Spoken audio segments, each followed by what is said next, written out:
मित्रांनो नमस्कार. मी आपला सर्वांचा सहकारी पांडुरंग मिरगळ. मी पुणे जिल्ह्यातल्या दौंड तालुक्यामधून महाराष्ट्र राज्यातील धनगर आणि ओबीसी बांधवांबरोबर संवाद साधण्यासाठी या ठिकाणी उपस्थित आहे. थोड्याच वेळापूर्वी 12 जिल्हा परिषदा आणि 125 पंचायत समितीच्या निवडणुकांचं मतदान संपलेलं आहे आणि मी लगेचच आपल्या समोर फेसबुक लाईव्हच्या माध्यमातून धनगर जमातीचा गेल्या 40 वर्षापासूनचा जो लढा महाराष्ट्रामध्ये आपल्या आत्तापर्यंतच्या अनेक संघर्ष योद्ध्यांनी निर्माण केला, तो लढला, तो रस्त्यावरती लढला, तो विधिमंडळामध्ये लढण्याचा प्रयत्न झाला, तो लोकसभेमध्ये उपस्थित करण्याचा प्रयत्न झाला, अनेकांनी उच्च न्यायालयामध्ये सर्वोच्च न्यायालयापर्यंत मजल मारली, परंतु आपला घटनादत्त अधिकार या राज्यातल्या जवळपास 2 करोडची लोकसंख्या असणाऱ्या धनगर जमातीला तो मिळालेला नाही. या राज्यातला प्रस्थापित वर्ग, त्यांच्या आडून त्यांच्या मदतीनं आपल्यावरती अन्याय करणारा प्रशासकीय वर्ग आणि आदिवासी बांधव आणि संपूर्ण देशामधील आदिवासी वर्ग, त्यांचे अधिकारी, त्यांचे मुख्यमंत्री, त्यांचे खासदार, आमदार, केंद्रीय मंत्री, वेगवेगळ्या राज्यातले मंत्री आणि देशातली आदिवासी जनता,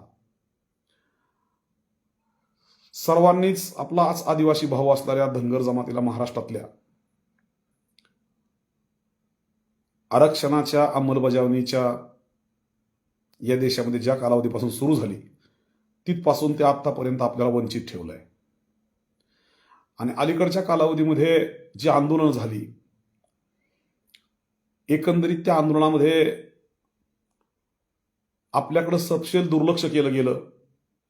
आपल्याला कधी सांगितलं गेलं की आम्ही टीसची निर्मिती करून देऊ, आमचं सरकार निवडून आणून द्या, नंतर देऊ, आम्ही न्यायालयामधून देऊ. कधी कधी तर स्पष्ट आश्वासन दिली गेली, मग ती कधी निवडणूक जाहीरनाम्यामध्ये दिली गेली, जाहीर सभांमधून दिली गेली, परंतु कुठल्याही प्रकारचं आश्वासन महाराष्ट्राच्या मुख्य अतिथीगृहामध्ये सह्याद्रीमध्ये अगदी सुट्ट्या कॅन्सल करून राज्याच्या वेगवेगळ्या विभागाचे सचिव, अधिकारी, धनगर जमातीचे विद्यमान आमदार, माजी आमदार, खासदार, चळवळीतले नेते, धनगरांच्या वेगवेगळ्या संघटनांच्या तत्कालीन विषयामध्ये झालेल्या कृती समित्या, अनेकांबरोबर सरकारने फक्त चर्चेचा फार्स केला, परंतु धनगरांना त्यांचा घटनादत्त अधिकार मिळाला नाही. जवळपास माझ्या माहितीप्रमाणे तरी 1990च्या अगोदरपासून ही चळवळ महाराष्ट्रामध्ये चालू आहे.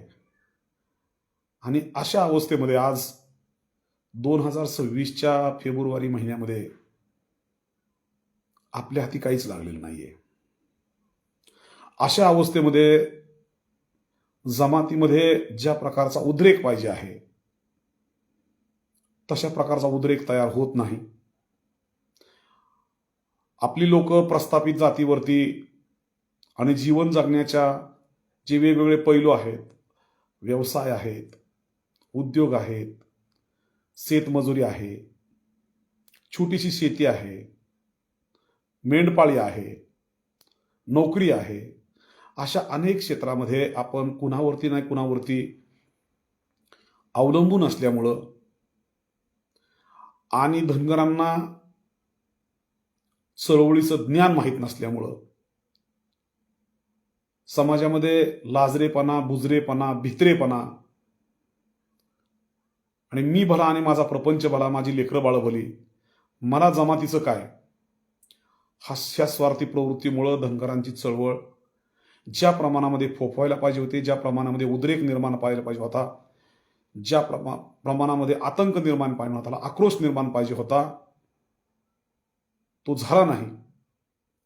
कधीतरी कुठल्या तरी वेळे थोड्या फार प्रमाणामध्ये आंदोलनाने पेट घेतला, परंतु चळवळीचं नेतृत्व करणारी माणसं, कमी ज्ञान असणारी, चळवळीवरती आणि लोकांच्यावरती तेवढं प्रेम नसणारी, स्वतःचे स्वार्थ बरोबर घेऊन आलेली अशीच माणसं दुर्दैवानं चळवळीला भेटली आणि धनगरांचं अतोनात नुकसान चालू आहे.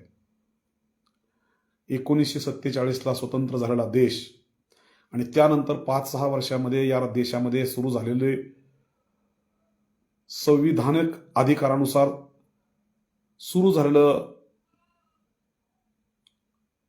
आरक्षणाची पद्धती यामध्ये धनगरांच्या हाती काहीच लागलं नाही. ओबीसी आरक्षणामधून 1990च्या नंतर NTCचं आरक्षण मिळालं ते 3.5%. लोकसंख्या जवळपास 12-13% जास्त आणि रिझर्वेशन 3.5%. त्यामुळं तेही तुटपुंज ठरलं. पण जो अनुशेष होता, जो सहभाग होता, तो अगदी शून्यवत होता. तो कमीत कमी 1-1.5-2% वाढला. कारण म्हणायला 3.5% असणारं हे आरक्षण प्रत्यक्षात आपण पाहायला गेल्यानंतर ते 1-1.5% सुद्धा मिळत नाही. ज्या वेळेस आपण राज्य लेवलच्या जागा भरायच्या निविदा येतात त्यावेळेस NTCची जागा आपल्याला कुठंच दिसत नाही. आणि म्हणून चपराशापासून कोतवालापासून ते क्लास 1 सुपर क्लास 1च्या जागेपर्यंत धनगर आज कुठंच दिसत नाहीये. अशा अवस्थेमध्ये एक तपस्वी, त्यागी, बुद्धिमान, निस्पृह, निर्भीड, धाडसी अशा प्रकारचं नेतृत्व पुढे येऊन सर्वांना बरोबर घेऊन एक प्रचंड असं मोठं आंदोलन उभं राहण्याचा प्रयत्न झाला पाहिजे. मित्रांनो, अत्यंत नम्रतेनं सांगतो, बारामतीच्या आंदोलनामध्ये धनगरांच्या नव्या फेजची सुरुवात झाली होती. परंतु बारामती, दौंड, इंदापूर, माळशिरस, पंढरपूर आणि शेजारचे काही तालुके यातल्या सर्वपक्षीय लोकांनी एकत्र येऊन ते केलेलं आंदोलन होतं. ती नव्या आंदोलनाची सुरुवात होती. निवडणुकीच्या तोंडावर केलेला गेलेला विषय होता आणि त्या आंदोलनामध्ये धनगरांची विराट शक्ती महाराष्ट्रानं पाहिली. अंदाजे बारामतीमध्ये 5 लाख लोक त्या ठिकाणी आली. त्याच्या अगोदर सलग 2 महिने ती प्रक्रिया चालू होती. महाराष्ट्रातल्या वेगवेगळ्या तालुक्यामध्ये धनगर आरक्षणाच्या संदर्भामध्ये प्रचंड मोठमोठ्या म्हणजे हजारो लोक त्या बैठकीला असायची. कारण बारामती असेल, माळशिरस असेल, दौंड असेल, या ठिकाणच्या बैठकी हजारो लोकांच्या झाल्या होत्या. अशाच बैठका राज्याच्या कानाकोपऱ्यामध्ये, अनेक जिल्ह्यामध्ये, अनेक तालुक्यामध्ये सर्वदूर झाल्या. आणि त्यावेळेस काँग्रेस आणि राष्ट्रवादी काँग्रेसनं दुर्लक्ष केल्यामुळं ते सरकार गेलं. भाजपचं सरकार आलं. भाजपनं आपल्याला कुठल्या कुठल्या प्रकारची आश्वासनं दिली, किती आश्वासनं दिली याच्या डिटेल्समध्ये मी जाणार नाही. परंतु 2005 पासून ते 2026 पर्यंत गेली अनेक वर्षे ह्या चळवळीमध्ये अत्यंत सक्रिय सहभाग असल्यामुळं धनगरांच्या ST आरक्षणाच्या लढाईमधल्या प्रत्येक छोट्या आणि मोठ्या पैलूचा अत्यंत जवळचा साक्षीदार म्हणून आपण सर्वांना नम्रतेनं सांगतो की आता अशी वेळ आलेली आहे की महाराष्ट्रातल्या संपूर्ण धनगर जमातीनं एकत्रित येऊन एक प्रचंड मोठा एल्गार केला पाहिजे. या चळवळीचा गेल्या अनेक वर्षाचा अभ्यासक म्हणून एक गोष्ट निश्चित सांगतो, कुठलाही अभिनिवेश मनामध्ये न ठेवता सांगतो की धनगराच्या आरक्षणाचा हा जगन्नाथाचा रथ एकट्या धनगरानं पेलणारी गोष्ट नाही. अभिप्रेत लोकसंख्या जी रस्त्यावरती आली पाहिजे, जी चळवळीत आली पाहिजे, ती धनगरांची येणं आता अशक्यप्राय झालेलं आहे. कारण धनगरांना ह्या चळवळीमध्ये मूडच राहिलेलं नाही. प्रत्येक गावामध्ये, तालुक्यामध्ये हाताच्या बोटावर मोजण्या एवढी थोडीशी माणसं धनगरांच्या ह्या चळवळीमध्ये आहेत. आणि तेवढ्यांच्या येण्यानं, तेवढ्यांच्या सक्रिय होण्यानं, तेवढ्यांच्या संघटित होण्यानं, तेवढ्यांच्या आंदोलनानं सरकारला काहीही फरक पडत नाही. आणि म्हणून आता धनगरांना 2 गोष्टीकडे लक्ष दिलं पाहिजे माझ्या मित्रांनो. पहिली गोष्ट की धनगरांना आपल्याबरोबर आपल्या विषयाशी साधर्म्य असणारी, आपल्यासारखाच विषयाची तातडी असणारी, अर्जन्सी असणारी दुसरा घटक धनगरांच्या बरोबर जोडावा लागेल. आणि लाखो लाखो लोक एकाच विषयासाठी अनेक दिवस जर का आपण रस्त्यावरती उतरवू शकलो, ते आपल्या मनातलं आक्रंदन, आपल्या मनातली आग, आपल्या मनातला आक्रोश सनदशीर मार्गानं, शांततेच्या मार्गानं, संघटितपणानं एकत्रित येऊन प्रचंड मोठ्या लाखाच्या संख्येनं जर आपल्याला व्यक्त करायचा असेल, सरकारला भयभीत करायचा असेल, तर आपल्याला आपल्याबरोबर या राज्यातला दुसरा कुठला तरी घटक बरोबर घ्यावा लागेल. आणि तो घटक अर्थातच हितला प्रस्थापित समाज असू शकत नाही, आदिवासी असू शकत नाही, मुसलमान बांधव असू शकत नाही, सवर्ण बांधव, उच्चवर्णीय सवर्ण असू शकत नाही. आणि म्हणून एकच घटक शिल्लक राहतो आणि तो घटक आहे या राज्यातला 52% ओबीसी. 52% 1/4 धनगर असले तरी 2/3 इतर घटक आहेत. त्यांचं आणि आपलं दुखणं एक आहे, समस्या एक आहे. त्यांना समजून सांगून, त्यांना काही प्रमाणात नेतृत्व देऊन, आपण काही प्रमाणात नेतृत्व करून, मग कुणबी असतील, आगरी असतील, वंजारी असतील, बंजारा असेल, माळी असेल, छोटे छोटे लोहार, सुतार, नाभिक, धोबी, डवरी, गोसावी असे अनेक जे घटक आहेत, या घटकांना बरोबर घेऊन, त्यांच्या त्यांच्या राज्य लेवलच्या नेत्यांना विश्वासात घेऊन, त्यांना नेतृत्व देऊन, त्यांना बरोबर घेऊन राज्यामध्ये विभागीय बैठका, जिल्हावार बैठका, तालुक्यामध्ये मेळावे, नंतर एक संघर्ष यात्रा, की जी संघर्ष यात्रा अनेक जिल्ह्याला व्यापून निघेल, एका ठिकाणी जाईल आणि सरकारच्या विरोधात मागणीसाठी एका जाग्यावरती एक आंदोलन करेल. आणि हा संपूर्ण क्रियाकलाप, ही संपूर्ण प्रक्रिया सुरू झाल्यापासून, म्हणजे राज्य लेवलची बैठक, त्यानंतर विभागीय बैठका, त्यानंतर जिल्हावार बैठका, त्यानंतर तालुकावार बैठका, त्यानंतर एक संघर्ष यात्रा, तिचं नियोजन, प्रचंड मोठा जनसमुदाय, आणि एका जागेपासून ती दुसऱ्या जागेपर्यंत दररोज 1-2 जिल्हे घेत घेत किमान 10, 12, 15 दिवसाची ती संघर्ष यात्रा. आणि नंतर एका ठिकाणी संपूर्ण राज्यातल्या जो जवळपास ओबीसी धनगरांना पकडून 6.5 करोड जनसंख्या या राज्यामध्ये असणार आहे. आणि ह्या 6.5 करोड मधून अगदी 1% लोक, म्हणजे 5-6 लोक जरी एका जागेवरती येऊन, 5-6 लाख लोक जर एका जागेवरती येऊन हे आंदोलन जर एका जागेवरती अनेक दिवस चाललं, तर सरकार भयभीत होईल आणि सरकारला या विषयाचे तातडीनं निर्णय घ्यावे लागतील.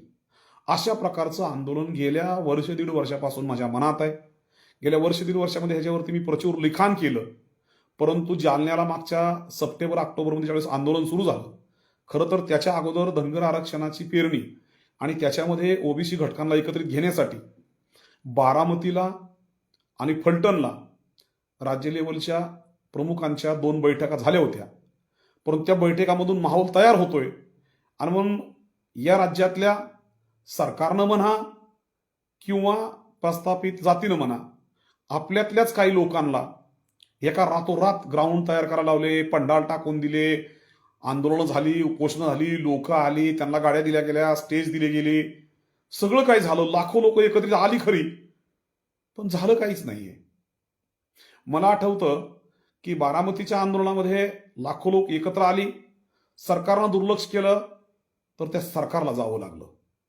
त्यानंतर मी आणि माझ्या सहकाऱ्यांनी, काही आमदार होते, काही माजी आमदार होते, काही लोक होते, कोण पडद्याच्या समोर होतं, कोण पडद्याच्या पाठीमागं होतं, आम्ही पंढरपूरला एक आंदोलन केलं. ते आंदोलन यशस्वी झालं, सरकारनं सगळ्या मागण्या मान्य केल्या. नंतर सरकार परत पुन्हा आल्यानंतर ते मुकरलं, सरकार बदललं, दुसऱ्या सरकारनं आपला विषय केला नाही, परत दुसरं आंदोलन केलं, त्याही सरकारनं आपल्याला लिहून दिलं, नंतर ते पाळलं नाही. पण प्रत्येक वेळेस सरकारला आपण आपली मागणी उच्चस्तरीय बैठकांमध्ये मान्य करायला भाग पाडलं. सरकार नाही कधीच म्हटलं नाही ना. बारामतीच्या वेळेस आपल्याकडे आलं नाही. विरोधी पक्षांनी सांगितलं की आमचं सरकार आणा, आम्ही पहिल्या कॅबिनेटमध्ये देऊ.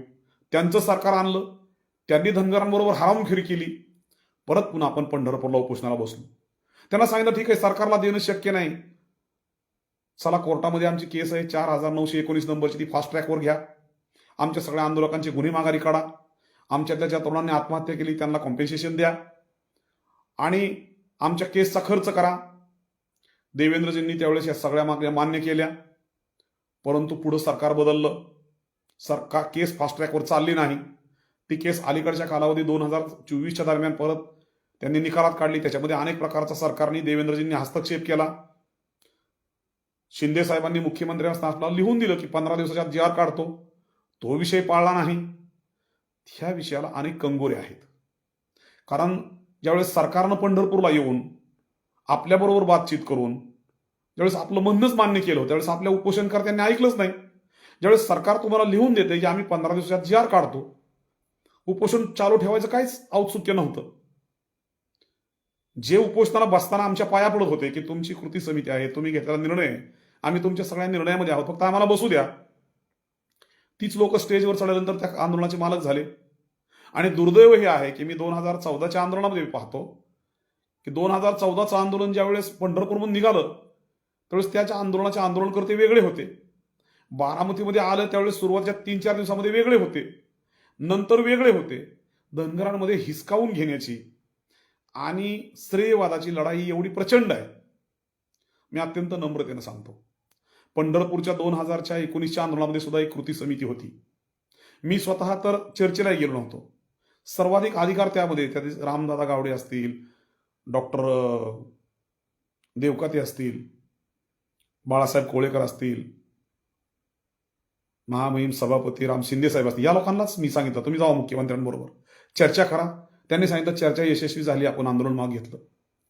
त्यानंतर 2024 आपण एक सामूहिक पद्धतीने ते सगळं करत होतो. आपल्या लोकांना समजत नाही, चळवळ कळत नाही आणि आंदोलनाच्या कालावधीमध्ये आवेग निर्माण होतात, ते हिसकावून घेण्याचं. जे मी तुम्हाला सांगतो, ज्यावेळेस मंत्रालयामध्ये जाऊन आपल्या सगळ्याच्या कार्यकुशलतेनं आपण सगळं मान्य करून घेतलं होतं, पण ज्यावेळेस पंढरपूरला मी आयुक्तांना घेऊन आलो त्यावेळेस आपल्यातल्या महाभागांनी मला स्टेजवरही येऊ दिलं नाही. अरे जो स्वतःच्या कुशाग्र बुद्धिमत्तेनं स्वतःच्या त्यागावरती, तपस्येवरती आंदोलन उभं करतो, का रे बाबांनो, जेजुरीमधून ज्यावेळेस संघर्ष यात्रा घेऊन गेलो होतो, काही दिवस तर विजयराव गोपणे आणि आम्ही दोघंच असायचो. सगळे आपल्या आपल्या घरी झोपले होते निवांत आपल्या बायका पोरांमध्ये, आणि मंडपामध्ये आले गेले की मालक झाले. ह्या अनेक गोष्टी आहेत. आता सध्या सुद्धा काही लोकांना वाटतं की नाही आम्ही आझाद मैदानात गेलो आणि बसलो की लगेच आरक्षण मिळेल. अरे तुम्ही जालन्याला बसला होता, 2 लाख लोक आली होती, सरकारचे प्रतिनिधी आले होते, पुढं काय झालं? तेच तुम्ही आझाद मैदानावर जाऊन तुमची नवरदेव म्हणून मिरवायची हाऊस होईल, तुमच्याबरोबर 4-2 जणांचे फोटो निघतील, महाराष्ट्रामध्ये जातील, तुमच्या आयुष्यासाठी तुमच्या घरच्यांना दाखवायला फोटो निघतील. धनगरांचं काय? जर जालन्यात झालं नाही. आणि मी एक गोष्ट अत्यंत जबाबदारीनं सांगतो, धनगरांच्या अनेक नेत्यांनी आतापर्यंत मुंबईला कवेत घ्यायचा प्रयत्न केला. धनगरांसाठी मुंबई शापित आहे, हे धनगरांच्या अनेक कार्यकर्त्यांनी लिहून ठेवा. धनगर मुंबईमध्ये यशस्वी होत नाही. ते जागतिक लेवलचं शहर आहे, तिथल्या लोकांना तुमच्याकडे बघायचा काहीच वेळ नाहीये. आणि त्या ठिकाणी कायदा सुव्यवस्थेचे अनेक प्रश्न आहेत. जागतिक लेवलचे अनेक ऑफिसेस मुंबईमध्ये आहेत, त्यांच्या सुरक्षेचा प्रश्न असतो. आणि आपल्या लोकांना मुंबईमध्ये जाऊन आम्ही मुंबई जाम करू, खूप लोक नेऊ आणि मग सरकार येईल, हा सिद्धांत मूर्खपणाचा आहे. तो जरांग्याची सुद्धा सरकारनं चड्डी पिवळी केली होती, तुमची लाल होईल. आणि म्हणून आंदोलन करायचं. आम्ही काय मूर्ख नाहीये, आम्ही तर आंदोलनातून निर्माण झालेले आहोत. 25 वर्ष जी पार्टी आंदोलन करतो त्याच पार्टीत आम्ही 25 वर्ष होतो. सरकारला कसं झुकवायचं, आंदोलन कसं करायचं, ह्याच्यामध्ये आमची PhD झाली आहे. तरी आम्ही प्रत्येक वेळेस पंढरीच्या पांडुरंगाच्या तिथं का गेलो, आणि पंढरीच्या पांडुरंगाच्या गेल्यानंतर सुद्धा पहिल्या वेळेस बी सरकारला झुकवलं, दुसऱ्या वेळेस बी झुकवलं होतं. दुसऱ्या वेळेस ज्यावेळेस सरकारनं लिहून दिलं त्यावेळेस आम्ही जे सांगतो ते जर महाराष्ट्राच्या धनगरांनी केलं असतं, एक 8 दिवस जर संपूर्ण सनदशीर मार्गाचा आक्रोश रस्त्यावरती, गावामध्ये, वाड्या खेड्यामध्ये हे आंदोलन यशस्वी झालं असतं. पण धनगरांना स्वतःच्या घरात बाहेर पडायचं नाही. जो आंदोलन करेल त्यांनीच करायचं. आम्ही आमच्या गावामध्ये काय करणार नाही, आम्ही आमच्या चावडीवरती काय करणार नाही, आमच्या वेशीवरती काय करणार नाही, आमच्या तालुक्यात काय करणार नाही, आमच्या जिल्ह्यात काय करणार नाही, पण आरक्षण मात्र मिळालं पाहिजे. असं आरक्षण मिळत नाहीये. आणि म्हणून आज लाईव्ह येण्याच्या पाठीमागचा एकच उद्देश होता. ह्या चळवळीमध्ये अनेक वर्ष काम केल्यानंतर एक गोष्ट सर्वांना हात जोडून सांगायची आहे की बाबांनो, जर आरक्षण मिळवायचं असेल तर ओबीसींना बरोबर घ्या. अगदी कालच्या 2 घटना सांगतो. कोल्हापूर महानगरपालिकेमध्ये आणि अहिल्यानगर महानगरपालिकेमध्ये दोन्ही ठिकाणी 96 कोळी मराठा समाजाची लोक कुणबीच्या दाखल्यावरती, मराठा कुणबीच्या दाखल्यावरती महापौर झालेले आहेत. धनगर ही या राज्यातली मराठा बांधवांच्या नंतरची 2 नंबरची लोकसंख्या असणारी जमात आहे.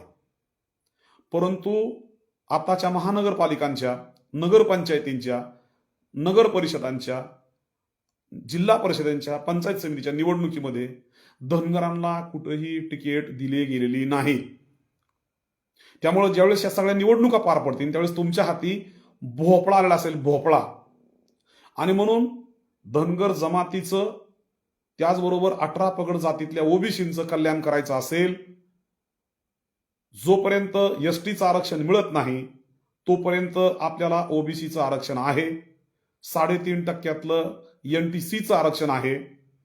त्या आरक्षणामध्ये सुद्धा आता आपल्याला आपल्या लोकसंख्येच्या प्रमाणामध्ये प्रतिनिधित्व मिळत नाहीये. आणि आपल्या एनटीसीच्या आरक्षणाला प्रस्थापित जातीनं उच्च न्यायालयामध्ये आवाहन दिलेलं आहे.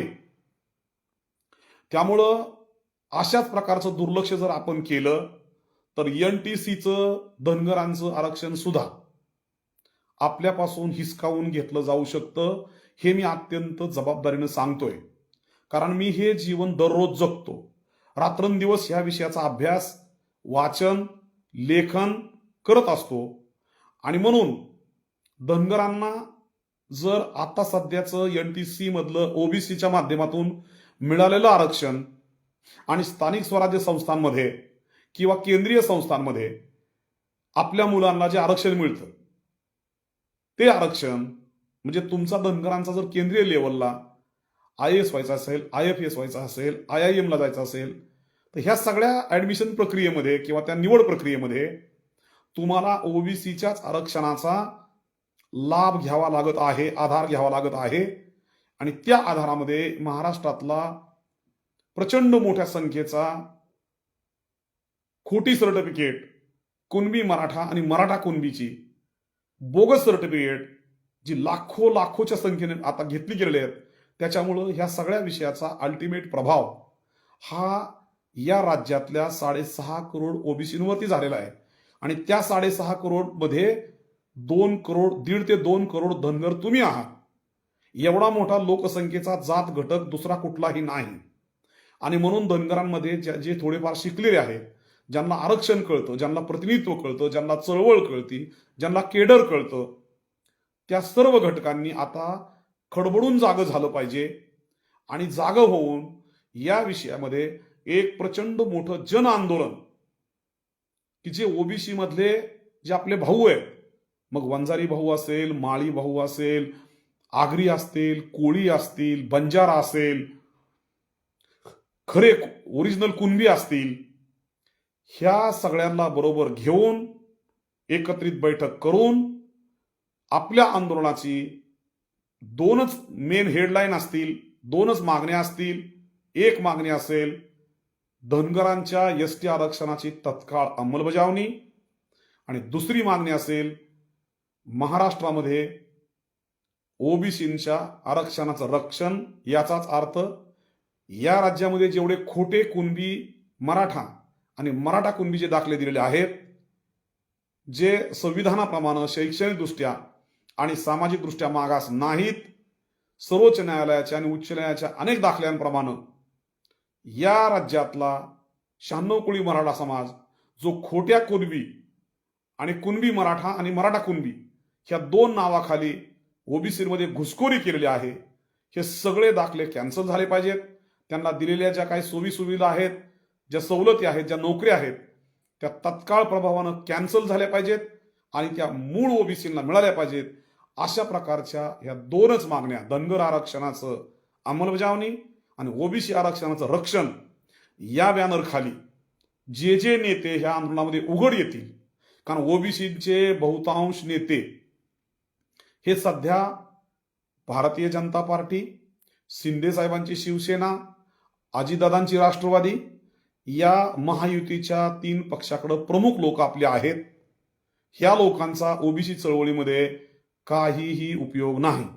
त्यांनी कितीही राणादुंदुबी गर्जना केल्या, कितीही भाषणं केली, कितीही रॅलीज केल्या, याचा काहीही फरक पडत नाही.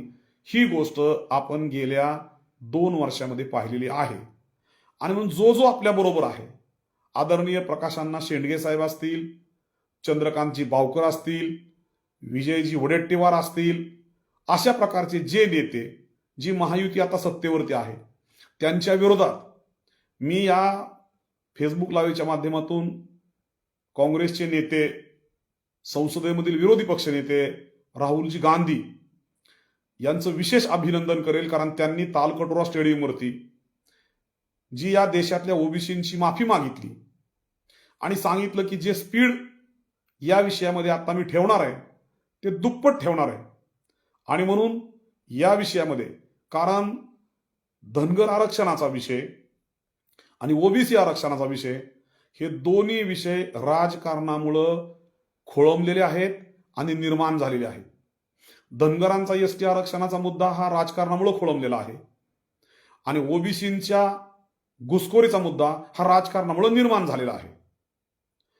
हे दोन्ही मुद्दे राजकीय असल्यामुळं ह्या विषयामध्ये निर्विवादपणे जो पक्ष ओबीसींची बाजू घेईल, ओबीसींच्या मागे ठामपणे उभा राहील, ओबीसींना न्यायालयामध्ये असेल, ग्राउंडवरती असेल, खुलेआमपणानं मदत करेल, अशा प्रकारचा उघड अगर छुपा पाठिंबा घेऊन ओबीसींनी रणांगणामध्ये उतरलं पाहिजे. ही माझी भावना आहे. हे नम्रतेचं या राज्यातल्या ओबीसी वर्गापुढं आणि धनगर वर्गापुढं माझं निवेदन आहे. याच्यामध्ये मी एकच गोष्ट सांगेन, धनगरांमध्ये सध्या काही छान चौकीचे, अतिउत्साही आणि कुण्यातरी पाळलेले, कुणीतरी उभे केलेले काही नवीन मंडळी उभं राहत आहेत. जर ही चळवळ आपल्याकडं गेल्या 30-40 वर्षापासून चाललेली आहे, तर त्यांचा दररोजचा क्रियाकलाप, त्यांचं बोलणं, त्यांचं वागणं, त्यांच्या घोषणा, त्यांची कार्यपद्धती, यामुळं या लोकांना धनगर आरक्षणाच्या चळवळीशी काही देणं घेणं नसून स्वतःची प्रसिद्धी, स्वतःचं नेतृत्व या विषयाशीच जास्त तादात्म्य आहे. हे एव्हाना धनगरांच्या लक्षात यायला पाहिजे होतं. जर ते आलं नसेल तर ते लक्षात आणून घ्या आणि अशा कुठल्याही बैठकांना, अशा कुठल्याही आंदोलनाला धनगरांनी तिकडे जाऊ नये, कारण त्यातून निष्पन्न काही होणार नाही. संबंधित लोकांनी ह्याच्या अगोदर जी आंदोलनं केली आहेत त्यावेळेस त्यांनी काय भूमिका घेतल्या, लाखो लोकांनी एकत्रित येऊन सुद्धा नंतर ते आंदोलन कसं माघारी घेतलं गेलं. ज्यावेळेस एखादी कमिटी, काही लोक, प्रतिष्ठित लोक जी आरक्षण चळवळीमध्ये अत्यंत बुद्धिमान आहेत, ज्यांच्या घराण्यांनी अनेक वर्ष त्यात योगदान दिलेलं आहे, ही लोक सरकारबरोबर चर्चा करत असताना त्या लोकांचा आणि माझा काही संबंध नाही, जी सगळी चर्चा होईल ती माझ्याशीच होईल. हा जो नवा जरांगे पॅटर्न, जरांगेच्या आणि त्याची बाह्यबंदाच्या जीवावरती जी काही लोक निर्माण करू पाहतायत, या लोकांना खेटरापाशी सुद्धा उभं केलं नाही पाहिजे. कारण यामुळं धनगरी चळवळीचं अतोनात नुकसान होणार आहे. दुर्दैवानं गेल्या अनेक दिवसापासून धनगरांच्या नेत्यांच्या चुकीच्या कृतींमुळं धनगर जमातीचा स्वतःच्या नेतृत्वावरचा विश्वास शून्यवत झालेला आहे. आणि म्हणून माझी धनगर समाजातील सक्रिय आरक्षण चळवळीतील कार्यकर्त्यांना विनंती आहे की आपण जो तुमची चळवळ घेऊन पुढे चाललेला आहे, जो तुम्हाला आरक्षणाचं आश्वासन देत आहे, त्याचा पूर्व इतिहास पहा, त्याची सध्याची रणनीती पहा, तो कुठं बोलवतोय, तिथं गेल्यावर तो काय करेल, त्याची कुवत किती आहे, त्याची क्षमता किती आहे, तो काय करू शकतो, याचा विचार करूनच कुणालाही पाठिंबा द्या, कुणालाही विरोध करा. माझं काही चुकत असेल तर तुम्ही मला डायरेक्ट फोन करून सांगू शकता, कारण मी 2005 पासून ह्या चळवळीमध्ये आहे. आत्तापर्यंत प्रपंचामध्ये जेवढं कमवलं तेवढं सगळं ह्याच विषयात घालवलंय. पूर्ण वेळ ह्या विषयात घालवलाय आणि राजकीय अभिनिवेश मनात बाळगून मी हा विषय कधीच केलेला नाही. आपल्या सर्वांना आठवतं की बारामतीला उपोषणाचा 9वा दिवस होता आणि ज्या भारतीय जनता पार्टीमध्ये मी 1990 पासून ते 2014 पर्यंत म्हणजे जवळपास 24 वर्ष काम करतो, त्याच भारतीय जनता पार्टीच्या फडणवीसांना त्यावेळेस मी तुमच्या सगळ्यांच्या साक्षीनं पंढरपूरमध्ये सांगितलं होतं की तुम्ही जे म्हणताय की आमचं सरकार निवडून आणा आणि मग तुम्हाला आरक्षण देऊ, ही गोष्ट चुकीची आहे. तुम्ही विधानसभेमध्ये विरोधी पक्षनेता म्हणून अनेक वेळा सांगितलेलं आहे की धनगरांचं आरक्षण हे खरं आहे, ते दिलं पाहिजे. आणि म्हणून संघाच्या सुनील देशपांडे नावाच्या राज्य लेवलच्या पदाधिकाऱ्याबरोबर ज्या वेळेस आमची बैठक झाली होती, माझ्याबरोबर 2 सहकारी होते. त्यांचं नाव घेणं त्यांना आवडणार नाही म्हणून मी त्यांचं नाव घेत नाही, परंतु क्षेत्रीय प्रचारक सुनीलजी देशपांडेंच्या बरोबरच्या झालेल्या बैठकीमध्ये भारतीय जनता पार्टी निर्विवादपणे धनगरांच्या आरक्षणाच्या पाठीमागं उभं राहील हे आंदोलनाच्या अगोदर 2 महिने देवेंद्रजी आपण आम्हाला सांगितलं होतं. आणि ज्यावेळेस बारामतीला तुम्ही माझं उपोषण सोडायला आला, अनेक माझे सहकारी त्यावेळेस राष्ट्रवादी काँग्रेसचे की ते उपोषण सोडायला नको म्हणत होते, तरी सुद्धा सांगितलं की आता 9वा दिवस आहे आणि काँग्रेस राष्ट्रवादीचं कुणीच आलेलं नाहीये आणि एवढ्या कार्यकर्त्यांचे जीव जायच्या ऐवजी गेले 30-40 दिवस झाला आपण घरापासून बाहेर आहोत. राज्यभरचा प्रवास, पंढरपूरपासून 7-8 दिवस चालत येणं आणि नंतर सलग 8-9 दिवस उपोषण करणं. आणि म्हणून आता एवढा एकच मार्ग आहे, एक तर मरून जाणं किंवा काँग्रेस राष्ट्रवादी सरकार घालवणं, भाजपचं सरकार आणणं. पण त्यावेळेस माझं वाक्य आठवा बाबांनो, त्यावेळेस तुमच्यापैकी अनेक जणांनी मला शिव्या घातल्या होत्या. मी त्यावेळेस देवेंद्रजींना म्हटलं होतं की देवेंद्रजी, तुमचं सरकार आलं काय आणि नाही आलं काय? तुमचं केंद्रामध्ये सरकार आहे आणि नॅशनल कमिशन फॉर एसटीज म्हणजे NCST नावाचं जे कमिशन देशामध्ये आहे त्याच्या अंडर महाराष्ट्र येतो. देशाची संसद सार्वभौम आहे. इथल्या प्रस्थापित वर्गानं आम्हाला आतापर्यंत दिलेलं नाही आणि राज्य लेवलला STला आणि SCला कमिशन नेमता येत नाही.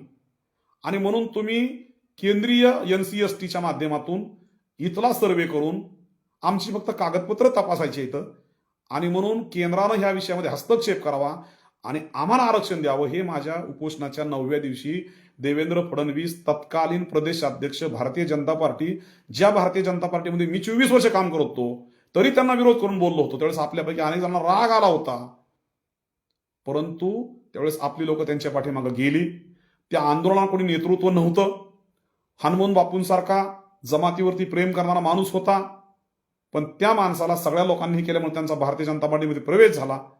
त्यांच्या पाठपुराव्याला भाजपने यश दिलं नाही आणि नंतर पुन्हा परत 2019ला आपल्याला पंढरपूरला उपोषणाला बसावं लागलं. तोपर्यंत 2007ला उच्च न्यायालयामध्ये मधु शिंदे साहेब, पाचपोळ साहेब, बघेल साहेब आणि अहिल्यादेवी समाज प्रबोधन मंच, त्याच्यामध्ये यशपालजी असतील, आपले कावळे सर असतील, अनेक धायगुडे साहेब असतील, अनेक लोकांनी, सुशिक्षित लोकांनी, डॉक्टर, इंजिनियर, ऑफिसर्स, आमचे पाटील साहेब असतील, ह्या सगळ्या लोकांनी एकत्रित येऊन 4919 नंबरची पिटिशन उच्च न्यायालयामध्ये केली. 2007 पासून ती अनेक वर्ष चालत होती आणि म्हणून 2017 पासून चालत होती. 2019ला केवळ तेवढ्या एका विषयासाठी आपण पंढरपूरला उपोषण केलं.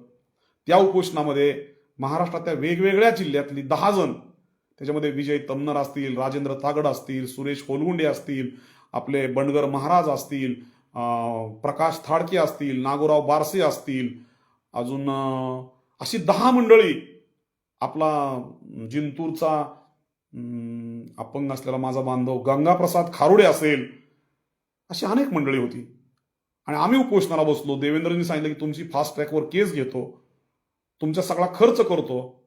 आदरणीय नामदार शिंदे साहेबांना सांगितलं की ह्यांच्या केसचा सगळा खर्च तुम्ही करा, परंतु ते पुढे विषय झाला नाही.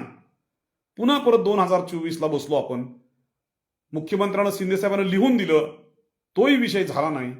आणि म्हणून आत्ता मला असं वाटतं की धनगर जमातीनं राज्यातल्या किंवा देशातल्या काही पक्षांना आपल्या विषयाशी अनुकूल करून घेतलं पाहिजे. मी हे खूप जबाबदारीनं बोलतोय. मी कुठल्याही पक्षाचा चमचा नाही, लाळचाट्या नाही, माझा कुठलाही पक्ष नाही. माझ्या आयुष्यामध्ये माझा पक्ष आहे धनगर आरक्षण. ओबीसींच्या हक्षणाचं रक्षण आणि वंचित, उपेक्षित, दलित, पीडित यांच्या हक्काचं रक्षण, त्यासाठी संपूर्ण जीवन. पण तरी सुद्धा जर एकटे लढलो तर आपल्या मागणीला, कारण ज्यांची भारतीय जनता पार्टीची संघ परिवाराची जी पद्धत आहे ती हिटलरी पद्धत आहे, वर्णवर्चस्ववादाची पद्धत आहे. गरिबांना, एससी, एसटी, ओबीसीला काही मिळूच नये अशा प्रकारची त्यांची पद्धती आहे. आणि म्हणून जरी काँग्रेस पार्टीनं आपल्याला जन्मभर हे दिलं गेलं नसलं तरी गांधी घराण्याला, काँग्रेसला ह्या विषयाशी फार देणं गेलं नव्हतं. तुमचा मुख्य अडसर होता हा महाराष्ट्रातला प्रस्थापित समाज, आणि तो प्रस्थापित समाज आता काँग्रेसला सोडून भाजपला गेलेला आहे. आज काँग्रेस मोकळी आहे. धनगरांनी, ओबीसींनी त्या मोकळ्या बंगल्याचा ताबा घ्यावा, मोठे मोठे पदाधिकारी व्हावा, तो पक्ष ताब्यात घ्यावा आणि त्या पक्षाच्या माध्यमातून, अरे जर तुमची 52% 60% लोकसंख्या आहे, तुम्ही जर एकत्रित आलात तर तुमचाच सरकार, तुमचंच मंत्रिमंडळ, तुमचाच मुख्यमंत्री, तुमच्याच योजना, तुमचाच निधी. पण ही जर अक्कलच आपल्याला कधी येणार नसेल, आणि म्हणून या आंदोलनाच्या निमित्तानं एक राज्यव्यापी बैठक करायची आहे. परंतु माझी हा व्हिडिओ सध्या पाहत असणाऱ्यांना, नंतर पाहणाऱ्यांना एकच विनंती आहे की माझं हे जे म्हणणं आहे हे महाराष्ट्राच्या सर्वदूर खेड्यापाड्यापर्यंत, ओबीसीच्या आणि धनगरांच्या कार्यकर्त्यापर्यंत पोहोचवा. आणि ज्यावेळेस मला राज्याच्या वेगवेगळ्या कानाकोपऱ्यांमधून प्रचंड प्रमाणात फोन कॉल्स येतील, मेसेज येतील, त्यावेळेस मी आपल्या ओबीसींच्या आणि धनगरांच्या, उदाहरणार्थ प्रकाश अण्णांशी मी हा विषय बोललेलो आहे. त्यांना मी सांगितलं की अशा प्रकारचं एक आंदोलन आपण उभं करू. आणि या विषयावरती गेल्या 2 महिन्यामध्ये राज्यातल्या धनगरांच्या अनेक नेत्यांबरोबर माझी चर्चा झालेली आहे, ओबीसींच्या अनेक नेत्यांबरोबर चर्चा झालेली आहे. आणि म्हणून हा जो ऋतून बसलेला जगन्नाथाचा रथ आहे, ओबीसींच्या विषयातला असेल, धनगरांच्या विषयातला असेल, हा रथ आता आपल्याला चलायमान केला पाहिजे.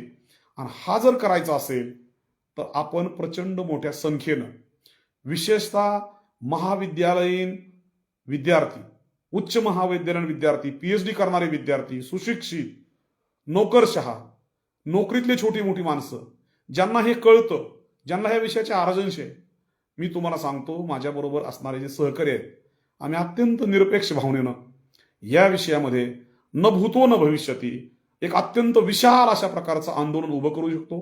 याच्यामध्ये कुणालाही अस्पृश्य समजलं जाणार नाही, कुणालाही टाळलं जाणार नाही. जे जे एकला चलोराची भूमिका घेऊन चाललेले आहेत त्यांना सुद्धा, जे माझे अनेक सहकारी आहेत की जे सहकारी ह्या विषयावरती एकलकोंडेपणानं एकटेच धावून धावून धावून त्यांची दमछाक झालेली आहे, आणि त्यांच्या जर आता लक्षात आलेलं असेल की आपल्या एकट्याच्या धावण्यानं काही होत नाही, आपण सर्वजण एकत्र येऊ. आणि प्रकाश अण्णा असतील, चंद्रकांतजी बावकर असतील, तांडे साहेब असतील, राजाराम पाटले असतील, आदरणीय भुजबळ साहेबांचा आपण त्याच्यामध्ये आशीर्वाद घेऊ, पंकजताई असतील, त्याच्यामध्ये धनुभाऊ असतील, असे अनेक लोक याच्यामध्ये आपल्याला कूटनीतीने चालावं लागेल. काही लोक आपली सरकारमध्ये आहेत, त्यांचा आपल्याला आतून पाठिंबा घ्यावा लागेल. त्यांच्याऐवजी त्यांनी सांगितलेली माणसं बरोबर घ्यावी लागतील. आणि एक मोठं आंदोलन, की ज्या मोठ्या आंदोलनामुळं राज्यामध्ये सरकार भयभीत होऊन, सरकार तुम्हाला तुमच्या न्याय हक्काची जी सनद आहे, तुम्हाला तुमच्या महामंडळांना निधी मिळत नाहीये, ज्यावेळेस जागा निघतायत त्यावेळेस तुमच्या रिझर्व्ह असणाऱ्या कोट्यामध्ये सुद्धा घुसखोरी केली जाते. एखाद्या मुलाखतीला तुम्ही गेला तर तुम्हाला अनुपस्थित दाखवलं जातंय, आणि नसलेली माणसं वशिलांनी भरली जात आहेत.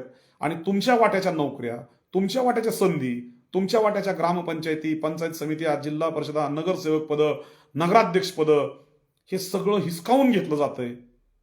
आणि विधानसभा आणि लोकसभेमध्ये तर तुम्हाला रिझर्वेशनच नाहीये.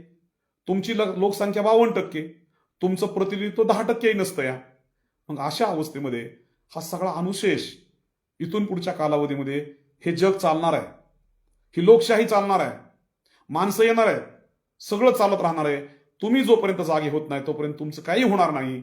आणि म्हणून माझी विशेषतः धनगरांना विनंती आहे की कुठंतरी वेडात मराठी वीर दौडले सात, तसं कुठल्या तरी पोराटोराच्या, प्रसिद्धी लोलुपाच्या, ढोंग्यांच्या, मतलब्यांच्या, लबाडांच्या नादी लागू नका. त्यांचा पूर्व इतिहास तपासा. त्यांना लोकांनी ज्यावेळेस काही दिलं त्यावेळेस ते कसे वागले हे तपासा. आणि चुकीच्या माणसांच्या पाठीमागे जाऊ नका. योग्य माणसांना बरोबर घेऊन आपण ही चळवळ उभी करू आणि ही चळवळ उभी करून आपला न्याय हक्क अधिकार आपल्याला सगळ्यांना, आपल्या लेकरा बाळांना, आपल्या सर्वांना मिळवून घेण्यासाठी सगळे एकत्रित या. ही चळवळ गेली अनेक वर्ष चालू आहे. माझ्या दौंड तालुक्यामध्ये 2007-08 पासून ह्या विषयामध्ये मी रात्रंदिवस कष्ट करतो. तरीही जवळपास 60,000 लोकसंख्या असलेल्या ह्या तालुक्यामध्ये हाताच्या बोटावर मोजणे एवढी लोक सुद्धा तयार होत नाहीत. हे किती मोठं दुर्दैव आहे. धनगरांनी गावाची गावं भरून आहेत. 80 गावापैकी 50 गावामध्ये धनगरांची लोकसंख्या मिजरेबल आहे. 3 लाख मतदारसंख्येमध्ये 60,000 मतदार हे धनगरांचे आहेत आणि तरी तुम्हाला काहीच वाटत नाही. कुठेतरी एखाद दुसरी पंचायत समिती त्याच्यामध्ये कमी शिकलेला आणि प्रस्थापितांचा लाळ चाटणारा अशा माणसांना निवडणुकीत उमेदवारी द्यायची आणि लोकांमुळे गबुगं करायचं की आम्ही सगळ्यांना घेऊन चालतो. आणि म्हणून हे आंदोलन आपण चांगल्या पद्धतीनं उभं करूया. एक प्राथमिक अंशानं एक राज्याची बैठक, एक मेळावा खूप मोठ्या संख्येनं या महाराष्ट्राच्या मध्यवर्ती ठिकाणी करण्यासाठी मी त्या ठिकाणची जागा निवडणं, आपल्या सगळ्यांची व्यवस्था करणं, आपल्या सगळ्यांना आमंत्रित करणं याची जबाबदारी घेतो. पण आपण किती प्रमाणामध्ये याच्यामध्ये प्रतिसाद देणार आहात, मी जे बोललेलो आहे हे योग्य आहे की अयोग्य आहे याबद्दलचा अभिप्राय, तशा प्रकारचे मेसेज, कॉल आपण मला करू शकता. या विषयासाठी आपण सर्वजण निमंत्रित आहात. सर्वात शेवटी एकच विनंती आहे की माझा हा जो व्हिडिओ आहे आपण जास्तीत जास्त प्रमाणामध्ये सर्वदूरपर्यंत पाठवा, एवढीच विनंती करतो आणि थांबतो. जय ओबीसी, जय मल्हार, जय हिंद, जय भीम, जय संविधान.